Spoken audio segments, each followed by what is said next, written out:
Inilah kata seorang teolog besar, Frank Laubach. Prayer itu nafas kehidupan, sangat penting, vital, bagian tidak terpisahkan. Well, many Christians and ordinary Christians say they pray every day, but for me, actually they never pray. Itu Frank Laubach dalam buku prayer-nya. Holsby juga bicara soal esensi doa. Kenapa dia mengatakan kita tidak berdoa? Dia berkata doa itu bukan serangkaian ucapan kata-kata plak plak plak plak habis semacam kewajiban Kristen, bukan. Doa adalah komunikasi, dialog dari dua pribadi yang saling mengasihi. Komunikasi, dialog, bukan monolog, dialog. Ya memang benar juga. Coba kalau kita datang sama istri kita, misalnya Victor datang sama Carly, aku begini, aku begini, habis itu begini, habis itu begini. Lalu Carly mau ngomong, oke ya, saya pergi dulu kantor. Sabar. Ya, pulang kantor, dia ngomong lagi, Carly, itu tadi ya, itu bos gue ya, pekerjaannya ya. Sampai pas mau ngomong, tunggu ya, saya ada janji sama teman. Nah kalau begini jadinya monolog, mungkin pas mau ngomong dia udah berkata sana, udah begitu. Ya, jadi tapi menurut Frank Laubach itu yang sering kita lakukan. Kita ngomong terus, kita nggak mendengar. Maka dia berkata berdialoglah, komunikasi dialog dari dua pribadi yang saling mengasihi. Di mana di sana ada berbicara dan mendengar. Ini yang menarik ini. Frank Laubach berkata, bagiku yang paling penting bukan berbicara, tapi mendengar. Makanya ya, kayaknya di sini kalau lihat wajahnya ya, banyak di sini orang Batak kan ya. Kalau saya lihat wajahnya, orang Batak doa itu bilang doa orang Batak apa? Ada yang tahu apa doa dalam orang Batak? Doa. Tangiang. Asal kata apa? Tangi apa? Tuh. Tapi benar nggak orang Batak martangiang mendengar? Hancur habis saya setiap kali lihat gereja HKBP atau gereja Batak. Sekiranya martangiang, salah satu yang dikoreksi adalah apa? Kau sudah jauh dari esensi melayani. Kalian sudah berebut berkuasa, hierarki, pendeta resort, preses, direktur. Kalau itu turun, saya berkata tidak ada di dalam Alkitab itu. Di dalam Alkitab panggilan termulia apa? Melayani. Seumur hidup saya nggak pernah berpikir mau jadi apa saja. Apapun saya suka melayani. Karena itulah avoda. Avoda itu apa itu avoda? Mazmur 100 bahasa Ibrani avoda. Avoda itu sembah, tapi bukan cuma sembah. Avoda itu melayani. Itu satu kata untuk dua arah. Makanya terjemahan bahasa Inggris ada yang menerjemahkan worship him with praise atau serve him. Apa yang terjadi? Karena ada dua cara menerjemahkan. Jadi avoda itu vertikal, worship. Avoda itu juga ketika obey, ketika melayani dia. Makanya bagi orang Yahudi yang benar, mereka bukan knowing God, bukan knowing about God, tapi knowing God. Ada personal relationship. Ketika mereka menyembah Allah karena mereka kenal. Ketika mereka menyembah Allah itu akan pergi nanti pada penyembahan melalui ketaatan, melalui keputusan setiap hari. Saya tidak lakukan ini, hanya melakukan ini. Saya lebih suka melakukan ini meskipun pilihannya aku lebih tidak suka personally. Tetapi karena saya tahu didorong, digerakkan oleh Rohmu, saya akan lebih suka. I know this is to fulfill your will.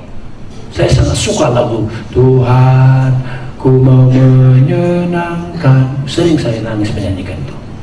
Kalau nyanyi menyenangkanmu, senangkanmu, hanya itu kerinduanku. Menyenangkanmu, senangkanmu. akan hatimu, hanya itu kerinduanku. Tadi kita nyanyi mengenai penyembahan. Saya berkata, Tuhan, biarlah kami menyembah bukan hanya unsur vertikal, tapi juga horizontal. Kalau saya melihat orang banyak mengaku melayani di gereja-gereja tradisional, Tuhan, mereka janganlah biarkan mereka hanya avodah, sibuk-sibuk, tapi tidak ada vertikal avodahnya. Biarlah yang avodah vertikal ditunjukkan juga dalam ketaatan horizontal, dan biarlah mereka yang sibuk horizontal, setiap uang yang dikeluarkan, keringat yang menetes, dan semua pengabdian keluar dari avodah yang vertikal. Ini kita butuh. Jadi kalau Frank Laubach dalam bukunya pertama mengkritisi, essentially, actually, many Christians never pray. Makanya lebih baik aku datang kepada Tuhan dengan hati tanpa kata daripada banyak kata tanpa hati. Itu juga kalimatnya Frank Laubach. Mendengar, berbicara dan mendengar lebih penting bagiku adalah mendengar, tanya, lalu dia berkata lagi, doa. Lebih bagus aku datang kepada Tuhan dengan hati tanpa kata. Kadang-kadang kalau saya merasa mumet dengan STT ini, memang waktu sebelum mendirikan terasa seluruh gampang. Janji-janji Tuhan tidak ada yang mustahil. Tetapi begitu jalan, argo kebutuhan tiap bulan, itu berpikir hanya saya yang harus menjawab dengan pasti kapan gaji dibayar, berapa puluh juta mahasiswa makan di asrama, hanya saya tahu itu. Maka satu ketika pernah saya bangun pagi, saya berkata, saya siap malu, saya akan berhenti melakukan sekolah ini. Terima kasih Tuhan, maafkan saya kalau saya salah melangkah. Tapi jikalau ada tantangan yang berat harus saya hadapi, beri tanda konfirmasi. Saya tidak takut kesulitan, saya tidak takut tantangan. Yang saya takut, saya ragu lagi apakah Tuhan berkenan. Jangan-jangan saya dulu terlalu euforia itu. Kira-kira 3 jam saya mau berdoa gak bisa lagi, seperti dungu aku di depan dia.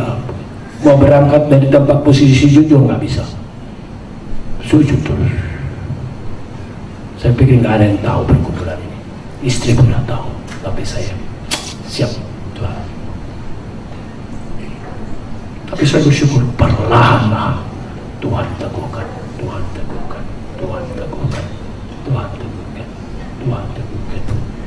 Jadi memang doa, ya teman-temannya, doa. Suka kita doa, sulit doa. Kita bersyukur kita mengakhiri dengan doa. Dan yang doa itu siapa? Musa. Kita semua tahu dong Musa yang lebih besar. Perjanjian lama. Itu nabi besar perjanjian lama. Doa. Makanya memang kalau kita berkata kita ini adalah apa itu bahasa Latin apa? Humus apa? Humanity itu ya, kita itu begitu rendah, rumput katanya di sini. Jikalau kita sadar itu dan kita tidak berdoa, kita tidak minta kekuatan, memang itu langsung menjadi tanda we are so proud in our life. Betul. Orang yang betul-betul rohani akan betul-betul berdoa. Orang yang tidak rohani tidak akan berdoa. Maka saya bertemu dengan Elizabeth, seorang Lisa, dalam perjalanan ke Swedia.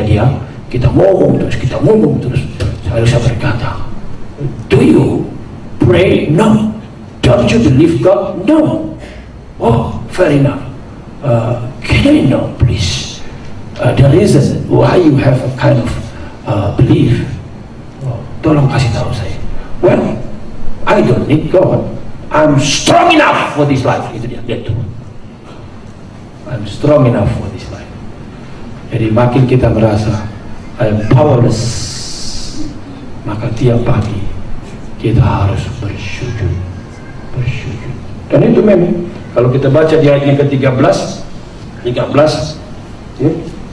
kembalilah ya Tuhan, berapa lama lagi sayangkanlah hamba-hambamu ini, kenyangkanlah kami di waktu pagi. Mulai dengan doa. Nah, kita tahu yang namanya di acts of prayer ada A, adoration, penyembahan; C, confession, pengakuan; D, thanksgiving, syukur; S, supplication, permohonan. Nah, kalau saya lihat dalam doa ini, doa Musa di pasal 90 ini, yang menonjol adalah adoration, confession, dan supplication. Tidak terlihat thanksgiving. Jadi ada saatnya kita tidak sanggup bersyukur karena penuh dengan beban doa. Mungkin karena itulah Ibu Tari Daud menciptakan lagu ratapannya itu. Tuhan, bersihkan gerangan sembahku kau terima. Jadi seperti negatif karena begitu berguna. Nah, ada beberapa hal dari Mazmur 90 ini. Pertama adalah Tuhanlah tempat perteduhan. Tadi sudah mendengarkan lagu itu dengan sangat bagus. Tuhan adalah tempat perteduhan. Ayat 1 dan sampai 2. Tuhan, Engkau tempat perteduhan kami turun temurun. Begitu dia mengatakan tesis itu, Tuhan tempat perteduhan turun temurun, ya, kata perteduhan, kekuatan, benteng, maos, maon katanya, kata fuga bahasa Yunaninya, itu adalah sesuatu yang begitu kokoh, sesuatu yang tidak mungkin bisa digerakkan, kokoh sekali, unchangeable, unmovable. Begitu kokoh kata ini digunakan. Engkaulah itu Tuhan. Maka untuk menjelaskan itu muncullah gambaran seperti gunung-gunung sebelum gunung-gunung dilahirkan, dan bumi dan dunia diperanakan. Bahkan dari selama-lamanya sampai selama-lamanya, Engkaulah Allah. Inilah Tuhan kita. Tidak ada satu hari, tahun di mana Tuhan tidak bisa menolong kita, karena Dia Alfa dan Omega. Orang Yahudi sangat mengagumi gunung. Banyak lukisannya gunung. Tadi Sumbakse, Mazmur 121 itu, Tuhan adalah perteduhanku, tolonganku. Aku melayangkan mataku ke gunung-gunung itu. Karena Yahudi itu konsepnya itu gunung melambangkan satu kekuatan, kekokohan. Dan dibandingkan dengan gunung itu yang kalau orang Batak bilang ngamatuwe dak perong dulu kan ngadungi. Sebelum ada gunung dia sudah ada. Itu bahasa sarkastis itu. Jadi di sini pemazmur Musa mengatakan, sebelum gunung-gunung yang nenek moyang kami itu kagumi itu, seperti menunjukkan kekokohan, kelanggengan, kekekalan, keabadian itu ada, kau lebih dahulu ada. Inilah kita di sini. Bahkan selama-lamanya, sampai selama-lamanya Kaulah Allah. Kebenaran ini seharusnya membuat kita menikmati. Backing saya adalah Allah. Anak kita turun-temurun melekat kepada Allah. Jangan pernah dukakan Allah seolah-olah ada yang lain. Allah kan katanya Allah yang cemburu, bukan? Betul. Jangan pernah dukakan. Saya berdoa, Tuhan, saya tahu kalau anak saya masuk UI bukan karena dia pintar, tapi karena dia, Tuhan memutuskan dia masuk UI. Kalau Engkau berkenan, masukkan si Billy. Kalau Engkau berkenan, masukkan Syabdi. Kalau Engkau berkenan, masukkan Stefan. Dengan cara, kalau Engkau berkenan, masukkan si Philip. Mereka sudah masuk semua. Dan si Risti saya berdoa, Tuhan, kalau Kau berkenan, Kau tetapkan ini, pasti dia masuk. Bagimu gampang mempersiapkan Risti mempelajari pelajaran, karena Kau tahu berapa soal itu. Sebelum ada satu soal pun ditulis oleh orang itu, bukan? Dia tahu, karena itu Tuhan bisa mengkilik-kilik si Risti. Belajar ini nggak usah, nggak perlu nanti. Maksudnya soal penguasaan. Karena kan sebenarnya kan itu begitu banyak banget kan. Gak semua orang dikaruniai otaknya kayak Pak Yuskan kan. Mana Pak Yuskan? Halo. Pak Yuskan ini. Semua soal yang pernah ada di dalam buku dia kerjain. Sebelum masuk ke UI. Semua soal, tidak ada soal yang dia nggak baca, cari semua soal dan dia masuk ya. Jadi nggak semua orang seperti dia kan. Di Perancis pun dia doktornya cuma 4 tahun kalau nggak salah diselesaikannya itu. Tapi saya melihat sukses tidak hanya IQ. Saya berkata Tuhan bisa berdaulat ciptakan IQ orang 146 atau 164, tapi Tuhan berdaulat juga menciptakan orang yang IQ sedang bisa di atas. Mudi ditanya Tuhan, orang mencatat khotbahmu, disuruh jurnalis mendengar khotbahmu supaya ditulis tentang KKR yang kau adakan di Amerika dan seluruh Chicago, tapi wartawannya bilang nothing to report, tak ada yang bisa dituliskan. Orangnya perawakannya jelek, mudi, gembrot, khotbahnya nggak teratur, sistematika nggak ada. Lalu dia bilang, dia tertawa, dia tersinggir. Saya senang katanya. Sehingga mestinya dia tulis kalau mau tulis lagi. Tuhan yang mudi hebat, orang paling tolol di dunia bisa berkhotbah mengadakan KKR di seluruh Amerika. Wih, itu semangat saya berkhotbah, melayani ini. Saya berkata, saya tahu Tuhan, ada orang yang kau pinta dengan IQ tinggi sekali, dan saya tahu IQ saya tidak tahu setinggi apa. Kalau saya tahu nanti saya sombong atau saya minder, yang dua itu kan. Oh ya, kalau minder nanti begitu baca nggak tahu, habis IQ gua jongkok sih. Udah langsung itu, padahal karena usahanya yang kurang. Itu, jadi saya nggak pernah tahu sih. Cuman waktu saya jam masuk UI katanya minimal 126. Kita kan masih ada tes IQ waktu itu ya, ujian itu ya. Jadi saya nggak pernah tahu. Tapi saya berkata kepada Tuhan, tapi Tuhan berdaulat untuk menetapkan privilege kepada saya, sehingga saya menikmati hal-hal apa yang seharusnya dinikmati oleh hamba Tuhan di dunia. Betul. Saya kalau boleh jujur, ini doa lagi. Kalau saya lihat ke belakang, saya ngomong menanyakan pertanyaan yang sangat penting sama John Stott, sangat penting sama Peter Stumacher, raksasa dari Tubingan itu. Mestinya hanya 40 menit jadi 50 menit. Yang sangat penting sama orang seperti Howard Marshall. Ketika pertemuan pertama gagal, saya berkata, I understand. Oke, no problem, kepada asistennya. Tapi asistennya minta maaf. Sampai kemudian dicariin saya terus. Mana itu orang Indonesia? Howard Marshall pengen ketemu. Itu yang membuat orang Cambridge semua lihat saya. Siapa ini manusia? Howard Marshall pengen ketemu dia, nyariin dia. Lalu saya berkata, nggak apa-apa. Nggak, pertemuan itu batal saja, nggak apa-apa. Saya tahu itu beliau orang sibuk. Saya pun memang berani. Memang saya dari kampung, saya orang nekat kok orangnya. Semua manusia pengen saya temuin. Ya, saya dibesarkan seperti itu sama orang tua saya kan. Tak ada yang ditakuti. Termate, oh itu bodut. Memangnya mau langsung ditelan. Kenapa mesti takut? Kenapa? Nah, saya dibesarkan begitu. Gitu. Anaknya mama, katanya. Bukan anak bapaknya, anak mamanya begitu. Ya. Jadi akhirnya, Marshall tidak mau balik dia ke Scotland kalau nggak ketemu sama Anda. So please, manage. Kapan aja kau bisa, dia akan datang. Saya jadi nggak enak tuh. Harus saya bilang, oke, kalau sore ini bisa, sore, datang dia minta maaf. Orang Scotland itu kan kayak orang Jawa ya, dia bisa bayangkan kayak Mas Rudi lah gitu.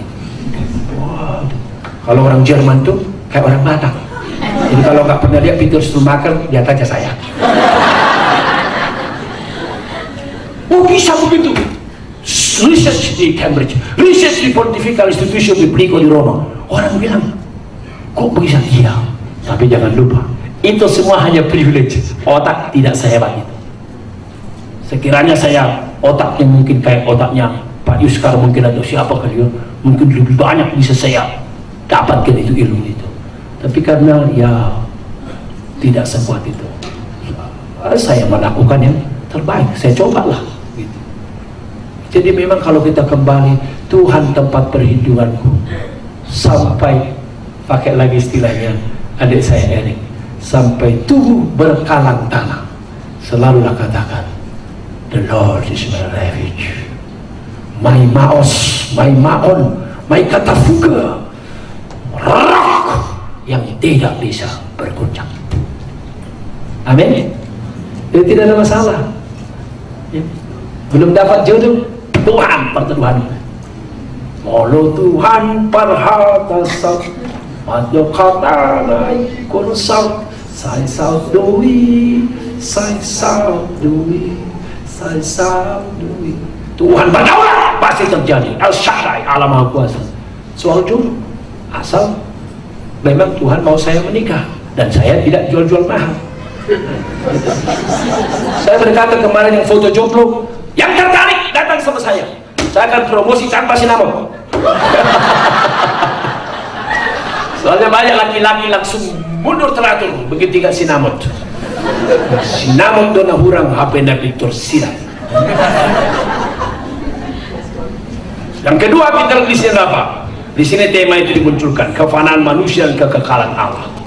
Nah, kalau memang Tuhan adalah kokoh, eternal, memang otomatis bagian kedua dan seterusnya ini akan mengikutinya. Mari kita baca lagi. 1, 2, ya. Engkau mengembalikan manusia kepada debu dan berkata, kembalilah hai anak-anak manusia, sebab di matamu 1000 tahun sama seperti hari kemarin apabila berlalu, atau seperti suatu giliran jaga di waktu malam. Engkau menghanyutkan manusia, mereka seperti mimpi, seperti rumput yang bertumbuh di waktu pagi, berkembang dan bertumbuh di waktu petang, bisul dan layu. Nah, kalau lihat who is God, siapakah Tuhan itu? Dengan jelas dikatakan Tuhan yang kekal. Tadi ada dikatakan apa? Smile, Tuhan yang everlasting. Gitu? Di sisi lain, mari kita lihat siapakah kita. Lihat lukisannya, lukisan debu. Lalu apa lagi? Lukisan, ya, rumput. Padahal kalau Tuhan di matamu 1000 tahun sama seperti hari kemarin. Coba di mata Tuhan 1000 tahun bukan 1000 hari. 1000 tahun bagi Tuhan seperti sebentar saja, seperti giliran jaga di waktu malam. Bagi kita jangankan 1000 tahun, 1000 hari pun lamanya bukan main. Itu. Tapi di sini dikatakan karena Tuhan tahun-tahunnya begitu kekal, tidak terlukiskan. 1000 tahun bagi kita, bagi Allah nothing. Seperti hari kemarin, seperti giliran jaga. Orang bisa lupa siapa giliran jaga kemarin. Tapi kita debu, rumput, hari-harinya berlalu, berkembang, lisut. Makanya bagus sekali kalau kita kembali ingat khotbah yang pertama dikhotbahkan oleh Bang Erik itu. Mari kita kembali kepada hakikat kita. 2 titik ekstrim. Di satu sisi kita adalah apa istilahnya? Titik segala titik. Titik segala titik. Cara dia menggambarkan itu bagus sekali. Memang orangnya Erik itu kan pintar banget. Kalau nggak salah dulu lulusnya skripsinya dia dapat A itu di Trisakti itu.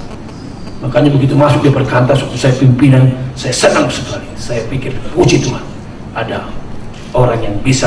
Kalau saya nanti keluar, orang ini bisa melanjutkan.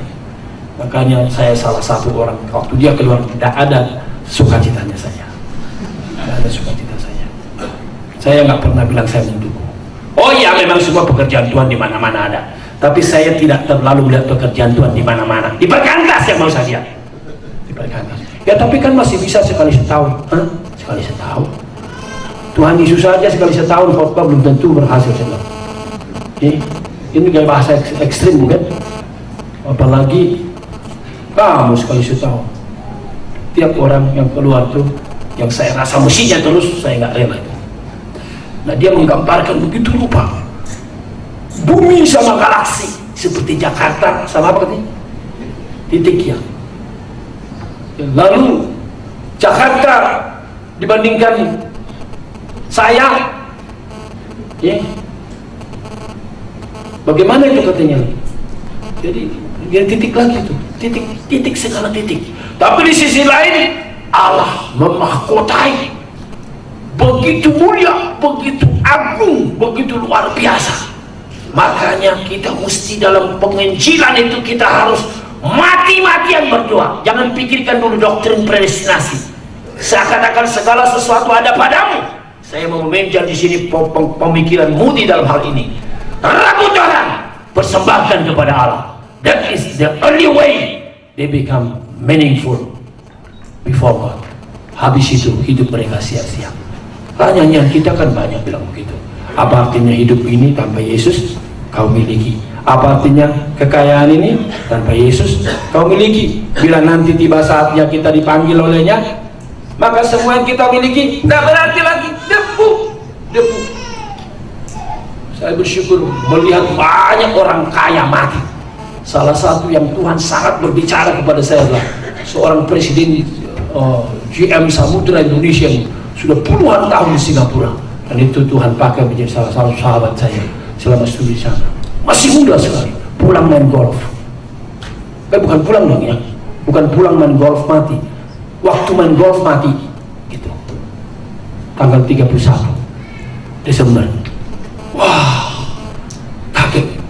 Waktu saya pergi, lalu kemudian acara demi acara, kemudian dibawa ke pemakaman. Saya tidak tinggalkan, lihat terus, pelototin terus. Saya ingat kadang kami bernyanyi-nyanyi,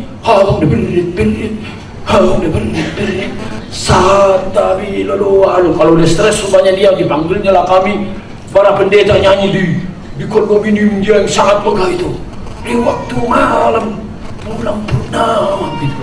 Oh iya, udah ngantuk kita udah ngantuk kita dulu. Stopin naik jam 11 sobek. Sebentar lagi baru jam 11 malam nanti kami antar ke rumah dengan mobil megahnya itu, diantarlah kita ke Trinity College itu. Itu orang cantik begitu. Kalau lihat saya, segala kelihatannya kau lemas ya. Apa kita makan seafood dulu? Saya nggak bisa menolak kalau begini saya.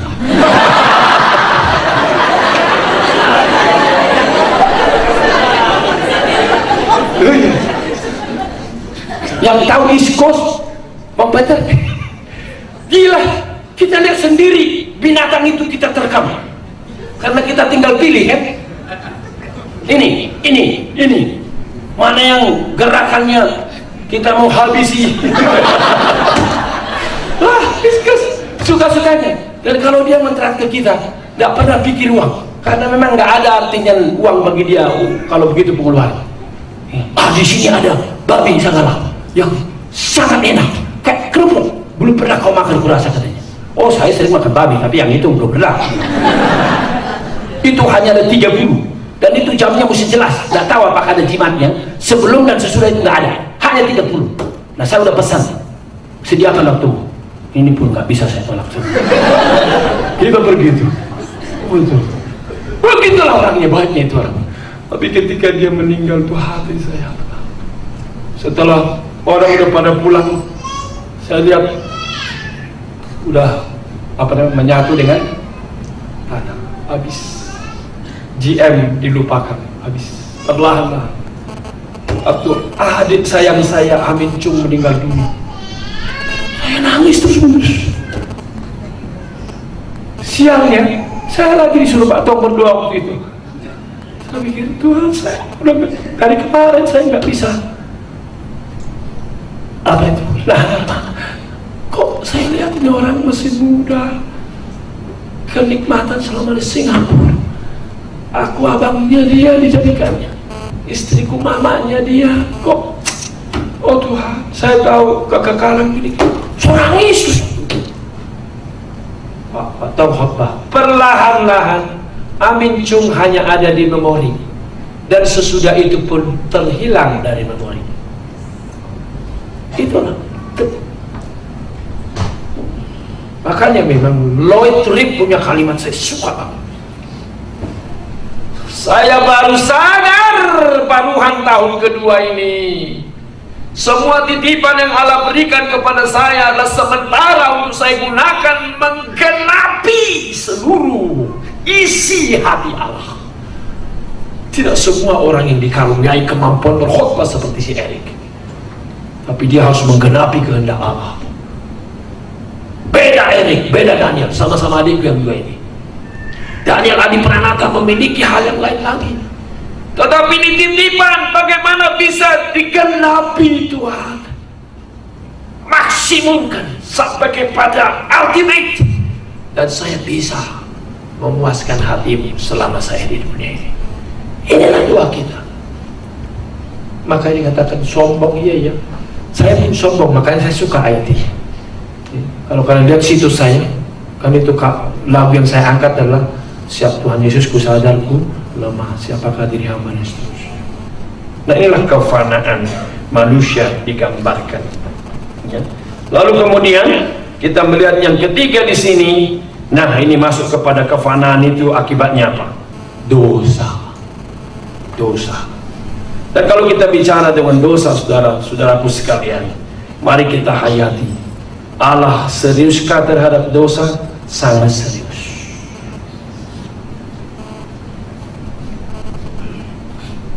Seorang pernah bertanya, siapakah orang yang betul-betul mengenal murka Allah? Itulah orang yang benar-benar bisa mengasihi Allah. Teologi kita sekarang makin hilang murka dan keadilan Allah. Terlalu banyak teologi anugerah, dan akibatnya gereja makin kurang ajar, pendeta-pendeta makin kurang ajar. Kita mesti kembali kepada pemahaman ulang, berdoa ulang, supaya kita melihat dosa sebagai dosa. Never play with sins. Selalulah meratap. Setiap kali kita berdoa, itu seperti tancapan batu kepada hati Allah. Itu kita harus hayati.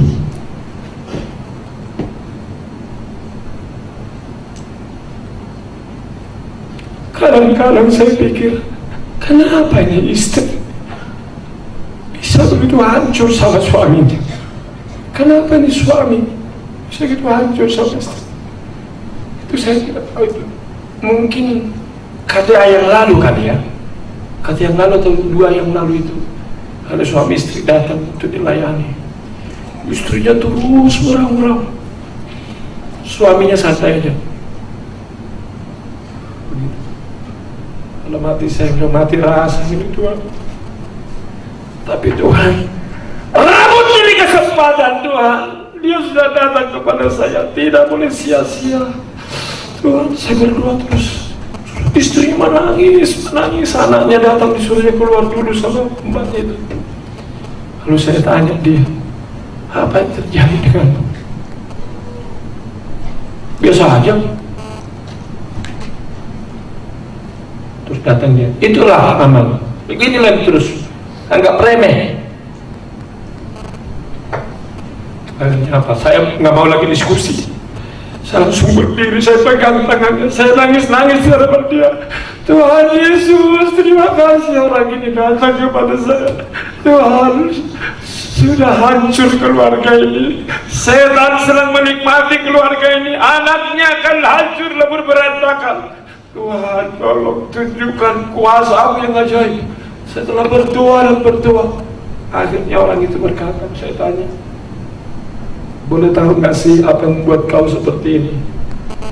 Dia berkata, nggak tahu itu bang. Mula-mulanya saya hanya lihat-lihat situs-situs selingan di kantor, teman-teman juga begitu. Habis itu saya jadi member. Saya nggak ngerti member itu apa itu ya. Ada member katanya. Setelah jadi member saya VIP, saya ketemu apa itu? Tokohnya itu ya, orangnya itu. Saya bisa masuk memilih orangnya, lalu saya bisa langsung kontak orangnya, lalu ketemu orangnya. Lalu setelah ketemu, saya sudah 2 tahun hidup sama dia dan tetap majelis loh. Maka saya pikir, Tuhan, berikan kami takut pada murka Tuhan. Di mana rasa takut? Ini pertanyaan Musa itu, coba lihat.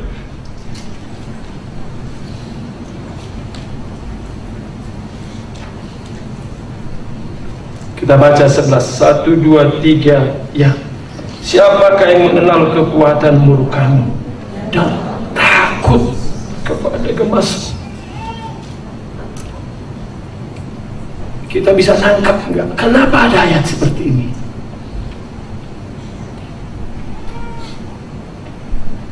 Paulus dalam Roma pasal 2 juga dikatakan, kenalah kemarahan Allah, bukan hanya kemurahan Allah, tapi juga kemarahan Allah. Betul, Allah ialah kasih, tapi jangan lupa Allah menunggu engkau, Allah setia menunggu engkau supaya kau bertobat, berhenti.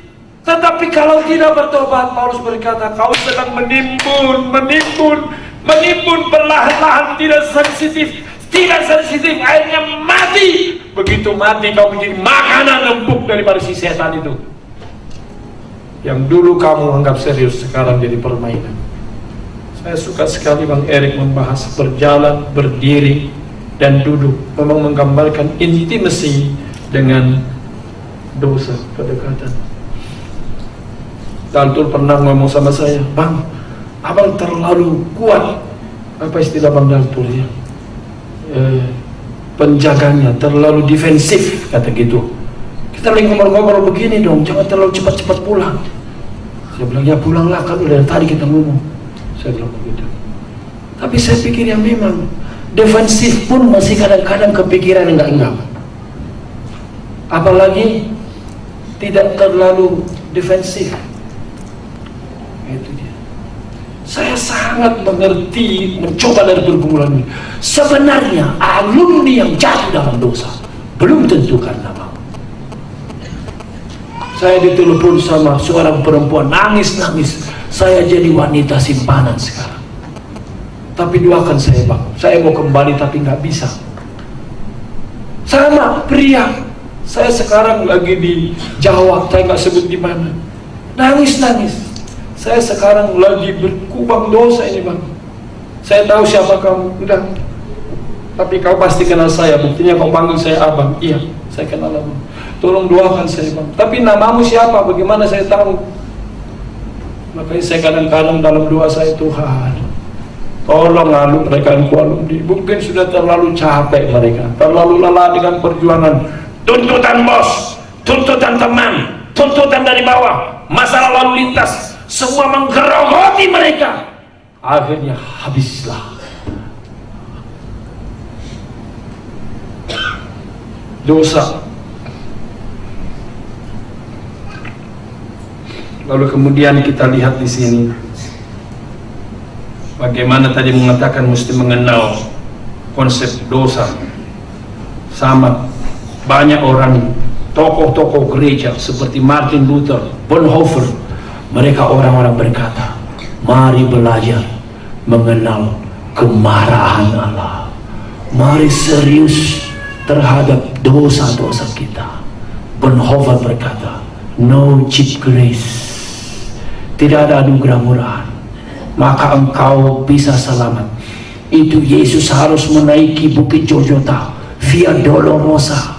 Dia mesti teriak-teriak, berdarah-darah di antara Allah yang memurkai dia dan manusia yang menolak dia. Begitulah mahalnya engkau. Jangan terlalu lompat berkata keselamatan dan anugerah. Ya, tapi untuk saya menikmati berdiri di atas kasih karunia ini, Roma pasal 5. Di atas kasih karunia saya berdiri, di atas kasih karunia saya bermegah. Darah Kristus, sang anak domba, sudah diberikan kepada saya. Saya akan maju dari kebenaran kepada kebenaran, pelayanan kepada pelayanan, buah kepada buah. Kiranya ini menjadi dupa yang harum di hadirat Allah. Maka jika demikian, masuklah kita kepada yang keempat, hidup yang bijaksana. Siapakah yang bijaksana itu? Siapakah orang yang bijaksana itu? Paulus berkata, orang bijaksana dua hal. Efesus pasal 5:15, coba lihat. Efesus 5:15.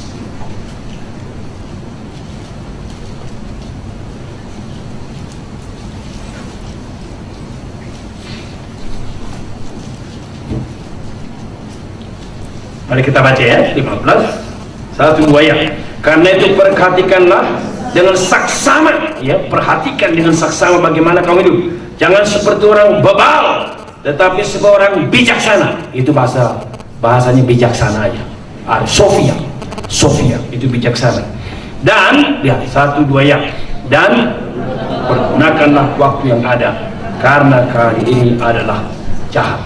Sebab itu jangan kau bodoh, tapi usahakanlah supaya kamu mengerti kehendak Allah. Paulus menggunakan dua istilah, dua hal. Orang yang bijaksana adalah apa? Orang yang mengerti waktu, orang menggunakan waktu. Orang bijaksana adalah apa? Orang yang mengerti kehendak Allah. Persis sama dengan Mazmur 90. Cuma urutannya dia mulai dengan murka. Ya toh, sama dong. Siapakah yang mengerti murka-Mu Tuhan? Mengerti kehendak-Mu Tuhan. Hidup kami dosa-dosa Kau taruh di tempat-Mu, di hadapan wajah-Mu terang sinar. Tidak ada sesuatu yang terselubung, mulai dari yang kejahatan kecil sampai kepada kejahatan yang mulai aku tertawa menikmatinya. Dari saya melakukan dosa yang begitu bergumul, begitu sedih, begitu berat, begitu hati nurani kedebak-kedebuk, sampai kepada enjoy seperti orang lain, orang fasik, orang duduk, istilahnya Bang Erik itu yang dibahas. Sama Mazmur 90 sama. Teolog besar Paulus sebelumnya, ribuan tahun sebelumnya, Musa sudah mengatakan, dan mari kita jadi orang bijaksana. We know God's will, dan kita menghargai waktu kita. Makanya dikatakan di dalam ayat berapa itu? 12. Mari kita baca ayat yang ke-12.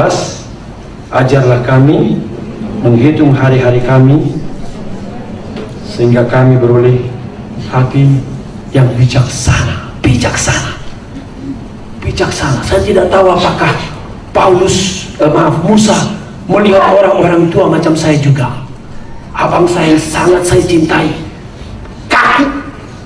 Berapa hari? Tolong. 3 hari saya lihat. Bangun lihat lagi. Jadi dari situ, since then I learn much. Saya banyak belajar tentang hidup. Pasti saya akan seperti orang ini dalam hati saya. Satu ketika tidak bisa kita bangun, lalu kemudian saya lihat mertua saya dan adiknya. Lebih dulu adiknya meninggal. Mertua saya sekarang, puji Tuhan, mudah-mudahan Tuhan terus kasih hidup. Meskipun hanya bisa bereaksi begitu, semuanya udah invalid, tapi kita sangat menikmati. Sebisa-bisanya saya dan istri selalu kita mau macet, mau bagaimana, sebentar pun boleh, sekadar salam, cium, cepek itu, lalu pergi. Dan itulah dikatakan oleh Musa di sini. Masa hidup kami 70 tahun, jika kami kuat 80 tahun, kebahagiaan adalah kesukaran penderitaan. Ya itu, di atas 80 tahun itu apa? Kalau di umur 18 tahun, kamarnya bau parfum. Kalau 81 tahun, kamarnya bau balsam. Ya kan? Itu Sinta cantik begini kan, Niko kan? 81 nggak begini. Tapi hebat loh Tuhan itu loh. Dikasih dulu kecantikan fisik supaya kita makin cinta. Seiring dengan cinta makin berkembang, Tuhan hilangkan wajahnya, makin keriput. Tapi kita berkata, I love you, not because of this face. Bukan titik membuat tinta, tapi tinta membuat titik.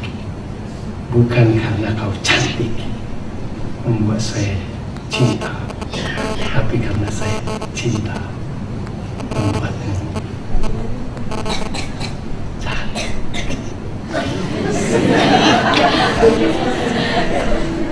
Tono lihat para main itu, emangnya nanti umur 91 tahun begitu ajanya?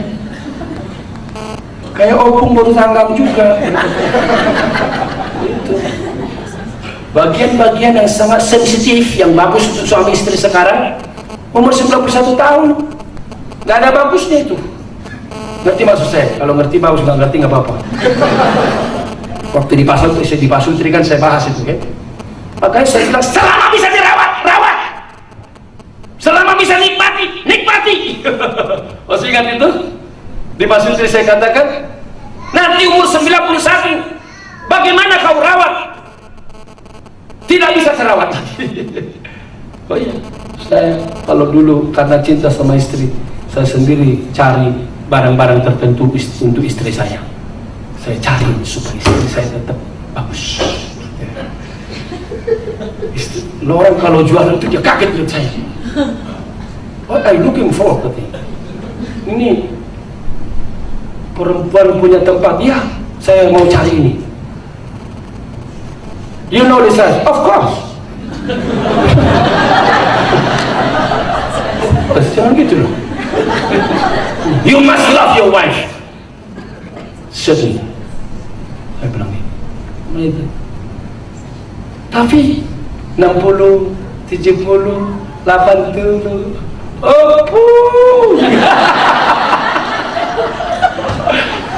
tapi kalau udah sempat kita berpegangan tangan, sepanjang jalan Bintaro, sepanjang jalan Cinere, itulah 50, 60, 70, 80. Wah, dalam hal ini saya bersyukur melihat banyak senior-senior saya, dan saya berdoa saya bisa mengikut mereka.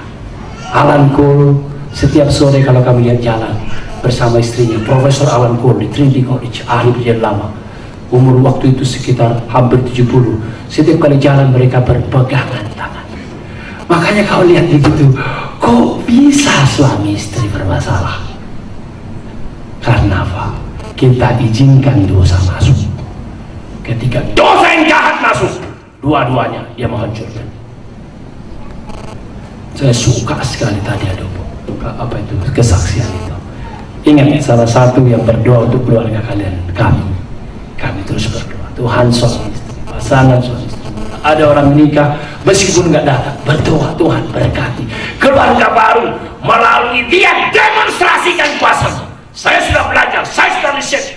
Mujizat pertama yang Tuhan berikan di kota Kana, Yohanes 2, dari seluruh mujizat, the main miracle, mujizat pertama terutama yang membuktikan engkau Allah adalah di dalam keluarga.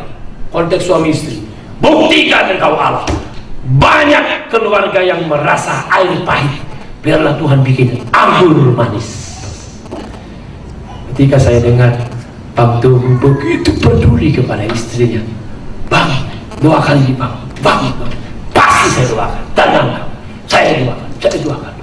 Begitu ternyata semua beres di Singapura, dikasih tahu, Bang ini, saya ngerti, sukacitamu, I share your joy.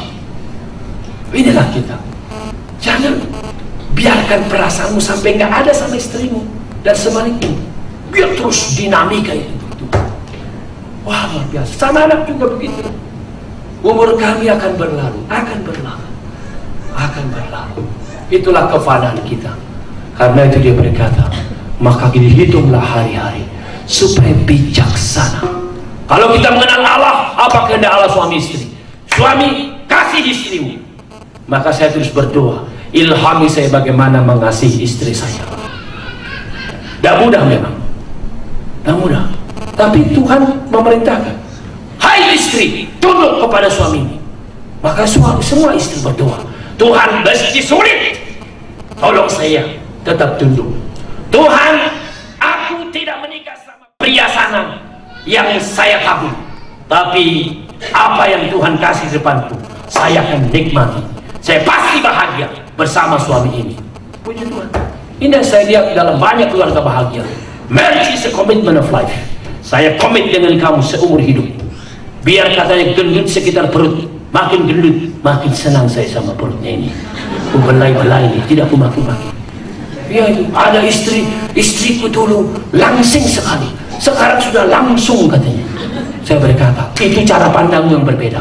Kalau kamu seperti kawan saya, ada kawan saya pendeta di Perth, dia berkata apa? Istri saya suka ngemil, sudah berkali-kali dibilang gak mau. Karena itu apa? Makin gembrot dia, aku makin sayang pada dia.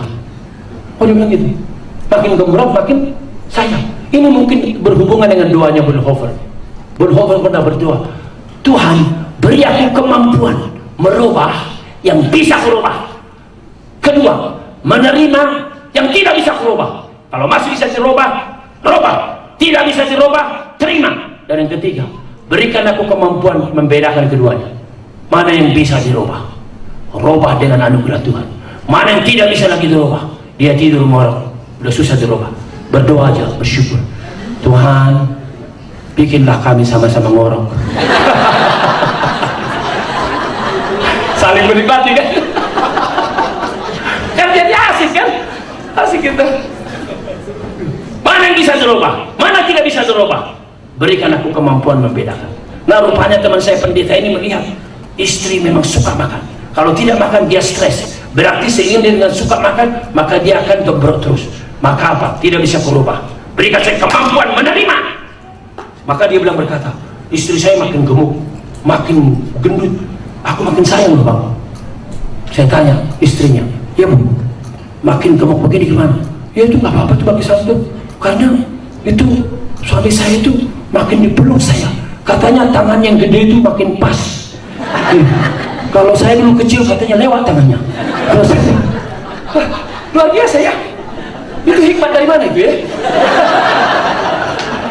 Wah, ini namanya kalau apa tuh yang di Vito Mario Teguh itu, itu Mario Teguh itu ada apa tuh?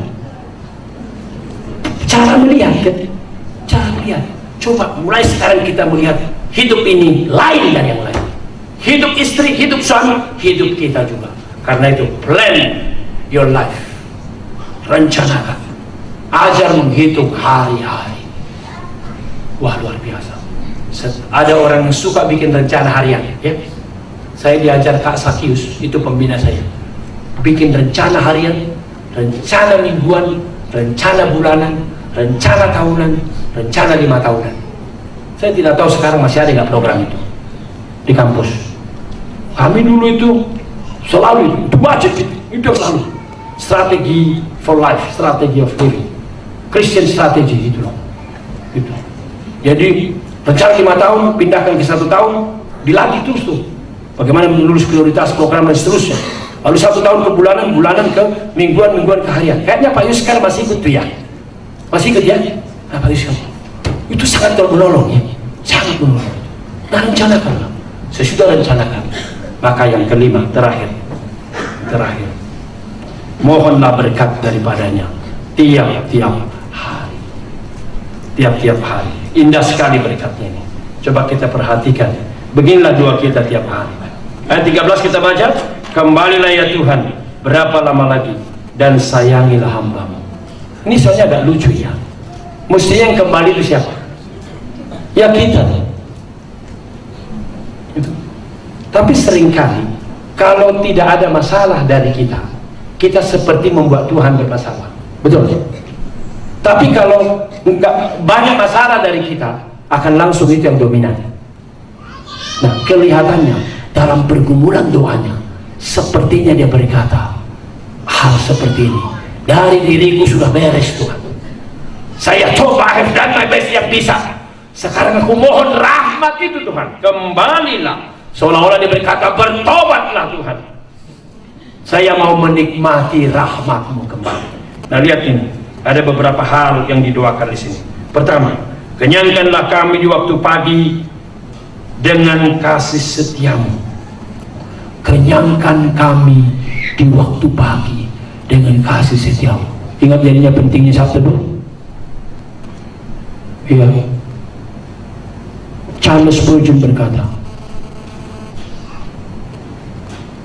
tidak ada satu kegiatan dalam hidup saya yang boleh menginterrupt saat teduh saya.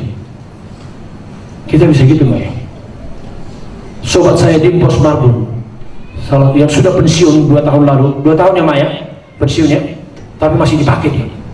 dengan tongkat-tongkat, dia pakai tongkat tuh, diundang ke Asia kemarin di Beijing, seluruh marketing manager dari Exxon Mobil se-Asia, se-Australia datang, tolong doakan aku layak ya. Nah itu manusia mereka, rumahnya di Bintaro, kantornya dulu di Exxon Mobil Ratu Plaza ya kalau nggak salah ya. Jadi dia mesti berangkat pagi-pagi sekali. Maka dia berkata, aku berangkat pagi dan saya selalu membawa Alkitab saya. Maka 1 jam, karena saya pagi sekali melewati macet, saya tiba cepat, saya baca, saya nikmati. Dan saya setelah teduh 1 jam, maka saya berdoa lagi 1 jam lagi. 1 jam lagi, karena apa? Dia punya 500 pokok doa.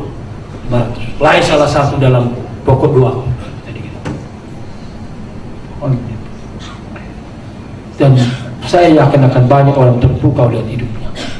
Setelah dokter salah kasih obat di Indonesia, padahal dia luar biasa kaya, orang penting luar biasa, selalu pakai VIP kalau naik pesawat.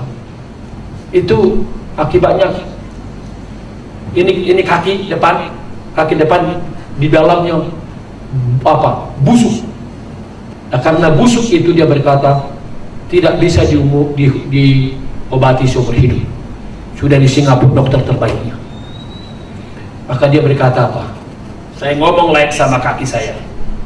Setan, kau berhasil merenggut kesehatan saya, tapi kau tidak berhasil merenggut sukacita saya. Dan dia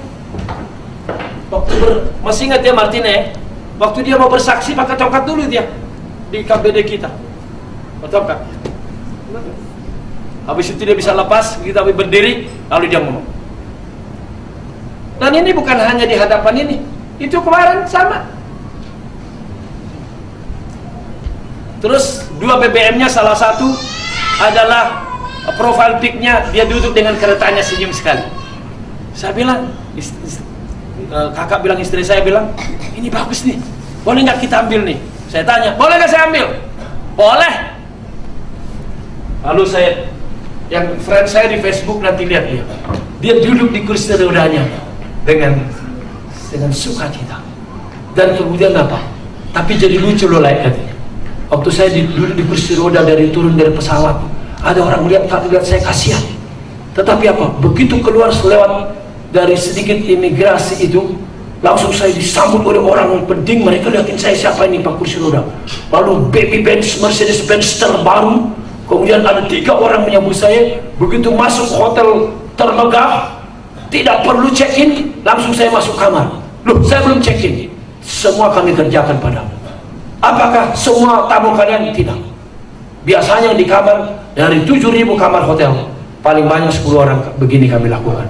Salah satunya adalah kau. Saya berkata, puji Tuhan. Kaki busuk. Mungkin kita itu akan menggerutu ya, menggerutu. Tapi dari mana itu? Inilah doa. Rahasia itu loh, pagi itu loh. Kenyangkan kami waktu pagi dan kasih-Mu, supaya kami bersorak-sorak dan bersuka di masa kami. Yang kedua, setelah kenyang di pagi hari, buat kami bersuka cita seimbang dengan hari-hari Engkau menindas kami. Lihat ini kedaulatan Allah terjadi. Ada kesulitan, ada masalah, tapi ku minta sukacita itu. Lalu yang ketiga, biarlah kelihatan kepada hamba-Mu. Artinya, saya ingin gazing, saya ingin pelototin perbuatan-Mu dan semarak-Mu kepada anak-anak mereka. Yang keempat, kiranya kemurahan Tuhan Allah kami atas kami. 4 hal ini minta tiap hari. Kenyangkan kami. Kalau tidak kenyang, pergi happy hour. Kalau tidak kenyang, karena apa? Itu hukum alam. Ruang kosong pasti diisi, harus diisi. Itu hukum alam. Psikologis pun begitu. Maka diisi dengan makanan apa? Kalau kita lapar dari rumah, tahu, goreng-gorengan, yang kata istri saya sudah dengan jelantah atau dengan makanan sehat. Tidak gampang mencari makanan sehat di luar, bukan? Nah, secara rohani juga begitu. Kalau kita lapar di pagi hari, apa yang terjadi? Tapi kalau kita kenyang, kalau kita menikmati sukacita, maka dari sukacita kita melihat semua problema. Dari kelihatan kesulitan, kita mampu melihat Allah berkarya, Allah bertindak. Bahkan mungkin seperti Ayub kita bisa berkata, apakah kita hanya bisa bersaksi bagi Allah waktu diberkati? Apakah kita tidak bisa saksi bagi Allah waktu sakit? Saya kira kesaksian Jungfi menjadi powerful kepada kita karena dia mengalami itu.